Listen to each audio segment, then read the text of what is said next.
back to this Real America's Voice news break. I'm Terrence Bates. President Trump is scheduled to be in England for a full royal state visit tomorrow. He'll be the first American president ever invited twice by the British monarch. King Charles will greet President Trump and First Lady Melania Trump with the works. We're talking a royal salute, carriage procession, and a private lunch at Windsor Castle. However, this trip isn't just for show. Sources say a massive US-UK tech partnership may be announced. The deal will reportedly center on AI and cybersecurity. Back here at home, the assassination of Charlie Kirk is and will likely continue to grip the nation's consciousness. Utah Governor Spencer Cox says the man accused of killing Charlie is not cooperating. He has not confessed to authorities. He is not cooperating. But all the people around him are cooperating, and I think that's very important. There were reports yesterday that we can confirm that his roommate was indeed a boyfriend who is transitioning from male to female. That's information that the FBI had mentioned yesterday. We can confirm that as well, and that he is cooperating with authorities as well. The 22-year-old accused assassin remains in custody. Formal charges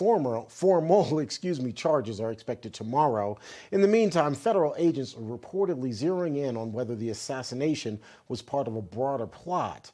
Investigators are now saying that they're looking into the suspect's network and online footprint.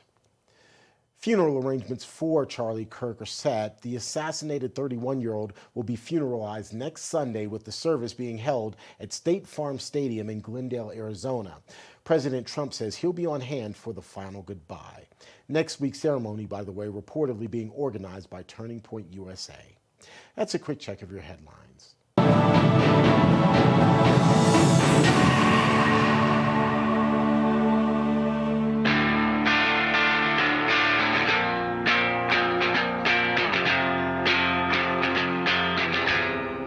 On air and on fire for the preservation of our nation. The Charlie Kirk Show. Welcome back. This is Vice President of these United States, J.D. Vance, your host for today's Charlie Kirk Show. Joining me now, and I'm excited about this one, are a few guys who, like me, were lucky enough to call Charlie their friend. I have Taylor Budowich, the White House Deputy Chief of Staff. Kaelan Dorr, in the middle, is the White House Deputy Communications Director. And Andrew Kolvet is Charlie's longtime friend and the executive producer of this show. Gentlemen, thanks so much for joining me. Thanks for being a dear friend of Charlie. And I thought what I'd start with is, we all knew Charlie the man, not just Charlie the personality or Charlie the celebrity or Charlie the guy who did debates on college campuses. I want to start with you, Taylor. What's something that you wish people knew about Charlie that they don't if they just watch his clips on X or YouTube or wherever? With Charlie, what you see is what you get, and I think that was true even from my first interactions with him on the 2020 presidential campaign. We'd always be doing these fundraisers. Don Jr., Kimberly Guilfoyle, who was the Trump Victory Finance Chair, would host these big fundraising events. Charlie was always the first one to show up, and we would do these team events where we make calls all day. And you'd always want Charlie on your team because the guy would get there first, make as many calls, and he was the best fundraiser that we had. But, we have not just the privilege of being Charlie's friend, but seeing what he's built through Turning Point.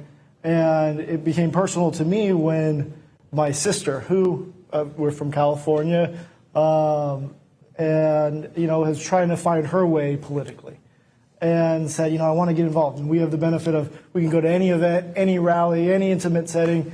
And I said, you know what, there's the young women's event that he hosts in Dallas. I said, how about we go to Dallas? And one of the reasons why Charlie's events, I think, have been so successful and why this organization has been so successful is he makes these events approachable to the person that hasn't done politics before, hasn't been engaged, but is curious and thinks maybe something is going wrong with the country, maybe that there's a way to get involved that's not the big rallies, that's not, standing in lines for a long time, but just, and for my sister, it was for conference room of girls listening to Taylor Swift music during breaks, and kind of having approachable, but then also talking about life, talking about family, talking about, at this event, just relationships, and starting to build a path for young people that is both approachable but informed and thoughtful. And so for me, it was an ability and an opportunity for me to share with my sister something that I get to experience all the time. And I think it was something that she really appreciated, and I know millions of young people are appreciating. And by the looks of the signups pretty good, and they're going to appreciate it a lot more. We'll talk about that, Andrew. So it sounds like there's been this blowout of interest in Turning Points USA and the mission. One of the things I really hope is that this assassin didn't silence Charlie's movement, and I think that's the best way for us to honor him, is to keep it going. You're one of the critical people at TPUSA. Tell us a little bit about Charlie, but also about what you've seen in the wake of Charlie's assassination. To put things in perspective, there are, I guess, currently 900 official chapters of Turning Point on college campuses. And that's, when you get at about 900, 920, give or take, kids graduate, you got to kind of rebuild a few chapters. That's about what you're going to get to. And we have 1,200 high school chapters, which was our big new initiative. And we were really proud when the high school chapters eclipsed the college chapters. Yeah. We were known as the college thing. And so there's about 23,000 high schools in America, 24,000. And I'll never forget this. This is a really funny moment a couple weeks ago in Aspen. And Charlie was like, we are going to have a Club America, which is the high school brand, on all 23,000. He didn't know the number. This is actually part of the story. We're going to have it on every high school campus in America. And the team is going, oh my gosh. And Charlie goes, we're going to have 35,000 high school chapters. And, he just threw out this big, stretch goal, and we're like, oh, Charlie, and the whole team's freaking out because that's a huge lift. And he goes, they have to be on every single high school campus. And then I'm sitting next to him, I look at it, and I Google it, and it was like, there's 23,000 high schools in America, Charlie. He goes, oh, okay, 23,000, we're going to be on every single one. And then the team got him eventually to say, well, okay, the big stretch goal is 10,000. And it was amazing because now I tweeted out, and it's I don't know, it's like 10 million views or something. I think it made people feel good because we now have 37,000 applications to start chapters around the country. And, it almost brings a tear to your eye because that moment is like, we all remember, the whole team, we were all in the ballroom going through a presentation together, and he was adamant, we are going to be on every high school in America. And he's going to be proven right. That's right. Well, he was, in a lot of ways, as you guys know, the ultimate cheerleader. And he saw in you things that you didn't necessarily see in yourself. He was a true friend in that way. And I remember, one particularly difficult moment, probably the hardest moment on the campaign trail for me. We had an event in Arizona, I believe with a bunch of faith leaders. And it was the one time on the entire national campaign where I gave my chief of staff a hug and apologized to him because I was just I hadn't seen the kids in 7 days. I was particularly cranky. And I get to this event, and I'm just kind of like, man, come on, we got to do this again. And Charlie comes back, and he gives me a hug. And he's like, your kids, they love you, and they're going to realize eventually why this was so important to do this. And that kind of gave me this sense of, all right, my head's back in the game. And that was what Charlie was always good at, setting ridiculous objectives, but finding some way to motivate people to go after it, even though it was, it seemed unattainable until you got a little Charlie Kirk pep talk. Kaelan, what was your, what's the thing you miss the most about Charlie? What do you think is the most difficult part of replacing the great Charlie Kirk? Well, I think, you mentioned him being everyone's best cheerleader. And the last time I saw him, I have a lot of peace in my heart because I had a very good interaction with him, as we always do. I was wandering the hallways of the EOB, and I must have had a horrible look on my face. And he literally, he jumped down the stairs, he put his hand on my shoulder, and he said, what's going on? I just mentioned, man, my baby's 6 months old. We are going through it. We are really I'm struggling, man. And he sat there and he prayed for me in the halls of the EOB for quite a bit of time. And he didn't need to do that, right? It could have been a quick check-in. And I asked him, I said, dude, how do you do it? how are you doing it? You're killing it. You're a great dad. You guys are doing an amazing job at Turning Point. I think you're doing everything you can. And he looks at me and says, I have a great team. And I laughed and I said, cool. So are you going to donate to the Kaelan Dorr Nanny Fund after this? And he said, no, that's not what I'm talking about. I have a great team. I said, you and JD and everyone here in this building are part of the team. And I know that he would be very excited to see all the work that we have going on here in the administration, but also all the testimonials. I mean, like, I don't know how the guy had the bandwidth. Like, the sheer volume of people whose lives he touched that we're just now discovering is out of control. And I think, growing up, we didn't have a Turning Point. We didn't have a Charlie. We didn't have these kind of people in our lives who dedicated and put in the blood, sweat, and tears to go make sure that this was a thing that existed for people like us.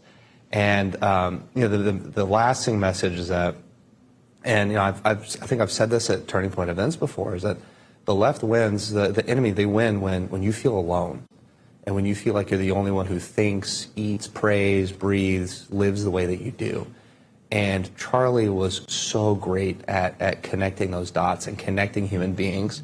I mean, our friendships are all stronger because of him with one another. But people, I mean, like, I've never met Andrew, but I know I've talked to him through Charlie for years. Yep. And he was so great at doing that. And so I think it's our mission to go out there and embolden young conservatives, young Christians, most importantly, to go out there and continue to do his work, because it's exactly what he would want. He would want you to go find 5 people who don't believe in Jesus that day and give them, a good lecturing and walk them through everything in a way that is respectful and is, grounded in fact. And I don't know how we replace that, but I think the energy that I'm seeing amongst people is just palpable. It's insane. Yeah, Kaelan, there was this incredible hope at the core of Charlie's character that you could solve so many problems just by communicating with people. Like, if he wanted to introduce somebody to God, he would just go and talk to them. If he wanted to introduce them to a new idea, he would just go and talk to them.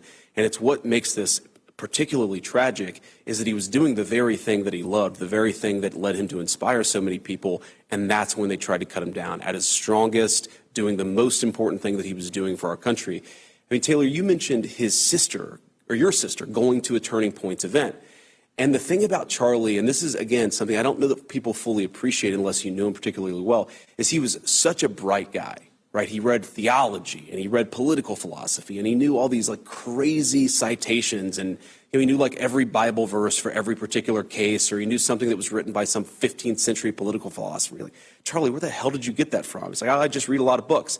But he could also deal with people at the level who didn't know anything about politics, who were curious, who loved their country, they wanted to make it better. Taylor, talk a little bit about that, because Taylor, those of you who don't know, is the lead in our communication shop here in the White House. He knows more about talking to people than pretty much anybody in the White House, or at least that's what you're supposed to know more than anybody else about. But, like, talk about Charlie the communicator, because that's one of the things that made him who he was.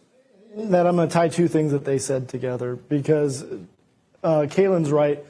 We didn't have a Charlie Kirk. Growing up, we had Barry Goldwater and Reagan, 2 guys that we barely were alive to know or overlap with. The future has Charlie Kirk. And, before Wednesday, Charlie Kirk was a young man inspiring young people. After he was killed, he has become a titan whose inspiration will move through eternity, inspiring millions of people for decades to come. And he does it through both the understanding of biblical terms. I mean, I spent, I'm sure like a lot of people this weekend, spent my weekend scrolling through old videos of Charlie, and one really hit me, the story of Jesus meeting the prostitute, where he says, those without sin cast the first stone. And Charlie points out, everyone forgets what he says next. And he says to the prostitute, go on, sin no more. And Charlie understood both the compassion of the Bible, but the honesty and truth-telling of the Bible. That is what I think has been missing in our political discourse, that you don't have to be nasty, you can be compassionate, but you should tell the truth.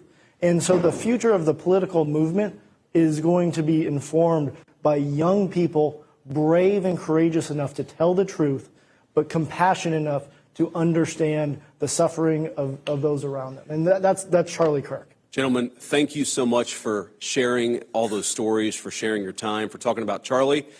After the break, I'll be joined by Caroline Leavitt, our incredible White House press secretary. This is the Charlie Kirk Show.